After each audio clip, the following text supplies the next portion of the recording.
मखमलाबाद येथील माईमंगल कार्यालयात उद्या दिनांक 29 सप्टेंबर रोजी सकाळी 10 ते 2 या वेळेत मोफत नेत्र रोग तपासणी व हृदयरोग तपासणीचे आयोजन करण्यात आलेले आहे।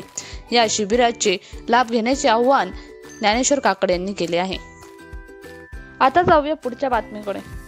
भारत व पाकिस्तान यांच्यातील अंतिम फेरीचा सामना आज थोड्याच वेळात सुरू होणार आहे। भारताचे पारडे जड दिसून येत आहे। यंदाच्या आशिया चषकात आतापर्यंत भारताने सर्व सामने जिंकले आहेत, असल्यामुळे अंतिम फेरीत कोण बाजी मारत याकडे लक्ष लागले आहे। शनिवारी रात्रीपासून नाशिक शहर व जिल्ह्यात संततधार पाऊस सुरू आहे। या पावसामुळे गंगापूर धरणातून जवळजवळ 7000 क्युसेस पाणी सोडण्यात आले असून दुतोंड्या मारुती आता पूर्णपणे पाण्याखाली गेला आहे। प्रशासनाने नागरिकांना सतर्क राहण्याचे आवाहन केले आहे।